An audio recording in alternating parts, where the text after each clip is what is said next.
Halo semua, selamat datang di channel kami, Jurnal Kriminal bersama saya Tika Walo. Bagi Anda yang menyukai pembahasan tentang kasus-kasus kriminal, kami sengaja membangun channel ini untuk Anda. Jangan lupa untuk mendukung channel kami dengan cara subscribe, like, komen, dan share ke media sosial yang Anda punya. Seorang pria bernama Bharat Kalicharan Yadav atau yang sering dipanggil Haku. Dia lahir pada tahun 1972 di kota Kastuganagar, tepatnya di negara India. Haku adalah anak seorang peternak di wilayah itu dan keluarganya mendapat kedudukan yang lebih tinggi daripada warga lainnya. Haku sejak kecil dikenal sebagai anak yang cerdas dan dia selalu mendapat nilai yang bagus dan dia suka berpartisipasi dalam berbagai ekstrakurikuler. Haku tipe pria yang sangat percaya diri karena menurutnya dia memiliki wajah yang rupawan. Walaupun orang tuanya memiliki usaha dan hidup berkecukupan, namun Haku memilih hidup dengan berjalan di jalan yang berbahaya. Dia keluar dari sekolahnya dan mulai bergabung dengan orang-orang yang tidak benar, di mana dia mulai mengenal perjudian dan juga melakukan pencurian. Dan semua itu dia lakukan bukan karena dia butuh uang, namun hanya untuk sekedar hiburan. Setelah ayah Haku meninggal dunia, kehidupan keluarganya menjadi berantakan. Yang dulunya keluarga itu berpenghasilan besar, kini kekayaan mereka hilang sekejap. 6 saudara perempuan Haku telah menikah dan hidup bersama dengan suami mereka. Sedang ke-6 saudara laki-laki Haku, mereka hidup di luar dan ada beberapa dari mereka yang menjadi pelaku kriminal. Haku kini tinggal bersama dengan adiknya dan mereka mulai melakukan pencurian untuk mengembalikan kehidupan keluarganya. Mereka membentuk geng kriminal dan mulai memeras para warga yang berkasta Dalit atau warga termiskin di negara India. Haku menjarah toko-toko warga dan korban pertama Haku adalah toko seorang wanita. Dia bernama Pratiha. Di toko itu, geng Haku mengambil barang-barang yang dapat mereka jual atau barang yang dapat mereka konsumsi. Geng itu juga terkadang mengambil barang yang mereka butuhkan dari toko dan berjanji akan membayarnya keesokan hari. Namun pembayaran itu tidak pernah terjadi. Geng itu biasanya akan mencari toko dan berkeliling ke rumah warga untuk memeras dan mencari harta benda mereka. Dari situ menurut teman Haku yang bernama Vilas Branji, Haku mulai memiliki pandangan yang berbeda. Di saat dia masuk ke rumah warga dan di sana terdapat seorang wanita, apalagi gadis muda, Haku lebih fokus kepada mereka. Haku akan menyuruh gengnya untuk menahan orang tua si gadis dan dia akan memperkaos gadis tersebut tepat di depan mata orang tuanya. Polisi mendapat laporan dari warga atas perlakuan Haku dan Haku tertangkap di tahun 1991. Saat itu Haku didakwa sebagai pelaku pencurian dan pelaku pemerkosaan dan Haku pun mendekam di penjara. Tidak lama Haku mendekam di penjara, dia pun dibebaskan dan setelah dia bebas, Haku merasa semakin tertantang untuk melakukan kejahatan yang lebih kejam. Haku mengatakan jika perempuan yang berkasta Dalit adalah wanita yang dia anggap sebagai objek hanya untuk dia gunakan. Setelah Haku bebas dari penjara, laporan atas pemerkosaan dari wanita muda, parubaya, wanita hamil, wanita bersuami, hingga anak di bawah umur semakin menumpuk di kantor polisi. Di kota Kastuganagar sendiri, mereka sudah tidak bisa berbuat banyak karena wilayah tersebut telah dikuasai oleh geng Haku. Bahkan geng itu akan memperkaos wanita-wanita yang sedang berjalan di jalan tanpa peduli apa yang akan terjadi. Bahkan banyak laki-laki dipaksa untuk melihat istri dan anak mereka ditelanjangi dan diperkaos oleh para geng tersebut. Korban yang membuat laporan ke polisi saat itu sudah sebanyak 40 keluarga dan korban termuda adalah anak yang masih berusia 10 tahun. Banyak warga yang sangat ketakutan membiarkan anak gadisnya keluar sendirian. Maka banyak anak-anak gadis di area itu yang putus sekolah karena mereka takut dengan geng Haku yang terus berkeliaran di jalanan. Para suami di sana merasa tidak berguna karena mereka tidak dapat melindungi keluarganya. Bagi warga yang berkasta Dalit, sangat tidak mudah mencari keadilan atau melawan seseorang yang ada di atas mereka. Mereka ingin melakukan perlawanan kepada geng Haku, namun geng Haku selalu berjalan dengan membawa senjata. Hingga suatu hari ada seorang wanita yang bernama Asabai. Dia melawan geng Haku dengan berteriak dan berontak, di mana geng itu membuat keributan. Asa juga menyupport para korban dan membantu mereka memberi makan secukupnya, walaupun saat itu Asa sendiri hidup dalam kondisi yang pas-pasan. Asa mengumpulkan warga di suatu tempat dan mereka bermusyawarah untuk mengatasi masalah di kampung mereka. Malam itu Haku melarikan diri dan diselamatkan oleh sahabatnya yang bernama Avinas Tiwari karena Haku mengalami cedera di bagian kepalanya. Avinas sampai mendonorkan darahnya untuk Haku karena Haku kehilangan banyak darah malam itu. Setelah Haku pulih, dia pun kembali pulang ke desanya, namun kini dia kembali dengan penuh keganasan. Haku pikir warga di sana akan mengeliminasi gengnya dan itu harus dihentikan segera. Haku kini berjalan didampingi dengan 4-6 orang bodyguard untuk melindungi dari amukan warga. Avinas Tiwari dikenal warga sebagai pria yang baik, di mana dia bersahabat dengan Haku, namun bukan menjadi geng member tersebut, dan dia juga bersahabat dengan warga di sana.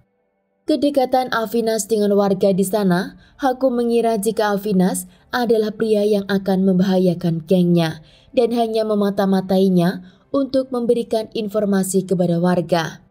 Haku juga mendengar kabar jika Avinas sering mengunjungi rumah Asabai, dan ketika Haku menanyakan apa yang dia lakukan di sana, Avinas menjawab jika Asabai adalah sahabat kecilnya.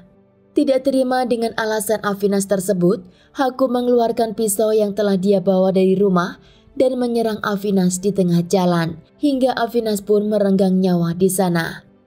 Haku tidak mempertimbangkan jika Avinas yang telah menyelamatkannya dan juga telah mendonorkan darah untuknya. Asabai mendengar kabar jika Avinas meninggal di tangan Haku dan Asa berontak di depan Haku. Polisi pun membawa Haku ke ruang tahanan, namun Haku hari itu sangat tidak menyukai kelakuan Asabai. Dari kasus pembunuhan Avinas Tiwari, Haku mendekam selama 2 tahun di penjara. Dan setelah dia keluar, Haku kini menargetkan Asabai.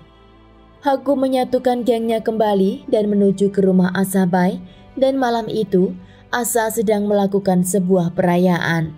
Ketika Asa mendengar seorang yang mengetuk pintu rumahnya, dia pikir itu adalah teman anaknya. Asa pun pergi dan membukakan pintu depan, dan di sana geng Haku langsung menyerang Asa tanpa belas kasihan. Anak Asa yang berusia 16 tahun memohon kepada geng itu untuk segera melepaskan ibunya. Di sana Haku memotong telinga Asa untuk mengambil anting, memotong jari Asa untuk mengambil cincinnya, dan memotong payudara juga kemaluan korban sebagai tanda pelecehannya. Keluarga Asa tidak dapat berbuat banyak dan mereka hanya menyaksikan kebrutalan geng Haku. Setelah kematian Asa, keluarganya pun tidak dapat menuntut keadilan karena mereka berkasta Dalit. Setelah menyerang Asabai, geng Haku menyerang seorang wanita yang bernama Kalma. Kalma baru saja 10 hari melahirkan, namun Haku datang ke sana hanya untuk memperkaos korban. Kalma begitu sangat trauma hingga Kalma akhirnya membakar dirinya sendiri. Dari situ Haku ditahan lagi ke kantor polisi, namun Haku tidak pernah mendekam lama di penjara. Menurut warga, polisi di wilayah itu tidak terlalu menanggapi laporan mereka karena polisi mengira jika wanita-wanita itu bukan diperkaos oleh geng Haku, melainkan mereka dibayar oleh geng Haku. Polisi lokal akan memberikan identitas warganya kepada geng Haku yang telah membuat laporan di kantor polisi. Maka Haku tahu siapa saja yang harus dia eliminasi. Haku telah dipenjara sebanyak 14 kali, namun polisi di sana sangat menyupport kelakuan Haku. Bahkan mereka mendukungnya karena Haku memberikan sejumlah uang untuk mereka. Seorang wanita menggambarkan bagaimana dia dan suaminya diserang oleh Haku, di mana geng Haku mendatangi rumahnya pada pukul 4 pagi. Haku mengetuk pintu dengan agresif dan mengatakan bahwa dia adalah seorang petugas polisi. Begitu Haku masuk, dia langsung menikam paha suaminya dengan pisau dan mengunci suaminya di kamar mandi. Setelah itu, geng Haku memperkaos wanita tersebut hingga selama berjam-jam. Karena kebrutalannya tersebut, pada bulan Januari di tahun 2004, Haku dilarang memasuki kota Nagpur. Menurut salah satu warga di Kasturba Nagar, Haku pernah memperkaos seorang wanita setelah wanita itu melangsungkan pernikahan.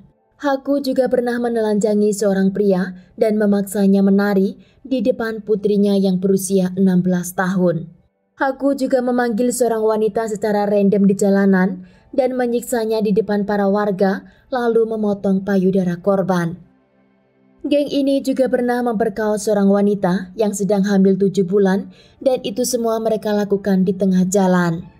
Haku juga memerintahkan anak buahnya untuk menyeret gadis-gadis yang berusia 12 tahun ke sebuah gedung tua untuk mereka perkaos.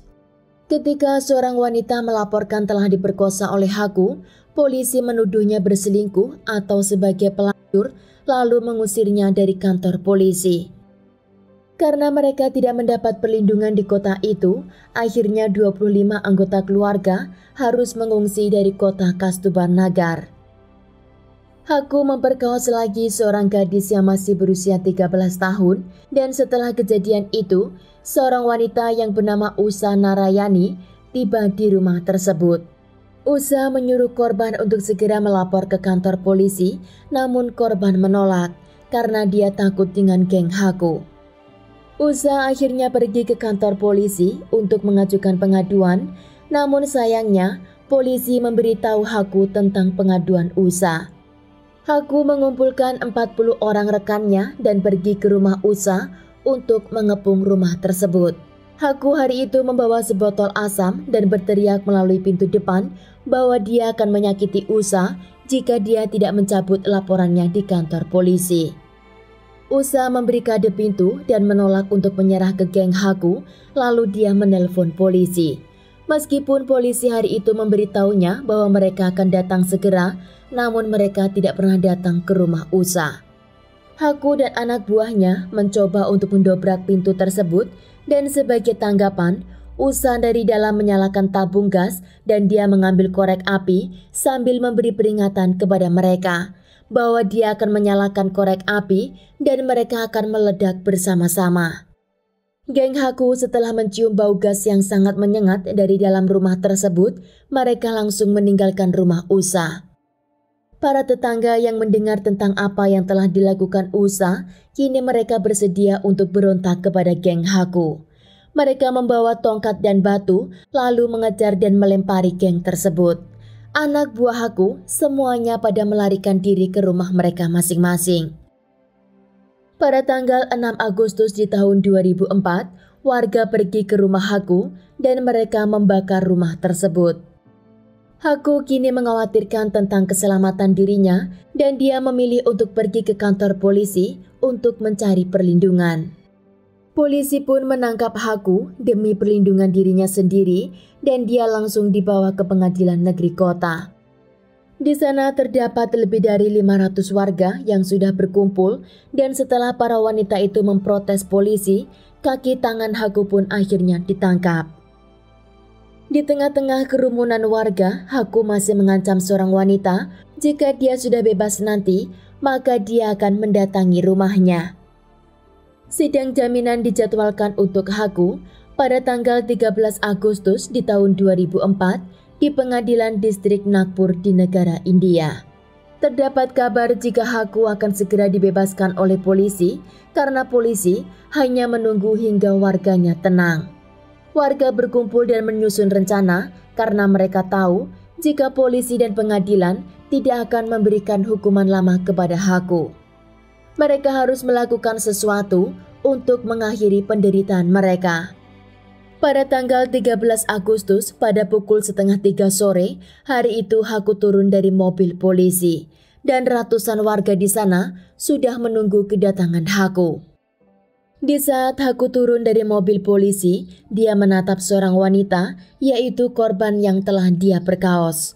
Haku mengejek wanita tersebut sambil berkata bahwa dia akan memperkaosnya lagi.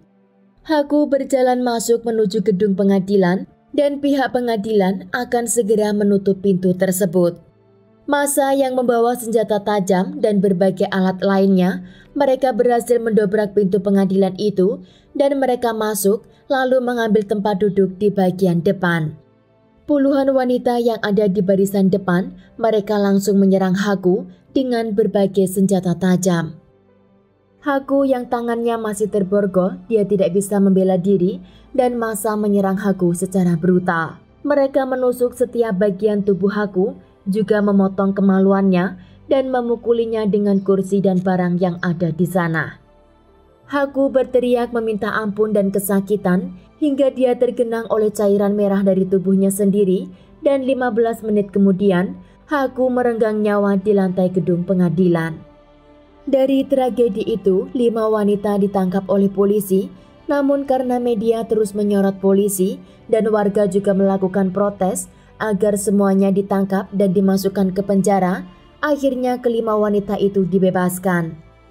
Warga di daerah kumuh memang sulit untuk mendapat keadilan dan tidak pernah dianggap oleh pemerintah India.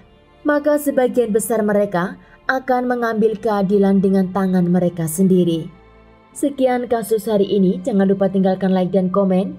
Jika Anda tidak keberatan, klik tombol subscribe untuk mendukung channel kami. Terima kasih saya ucapkan kepada Anda para subscribers. Sekian, sampai jumpa di kasus berikutnya.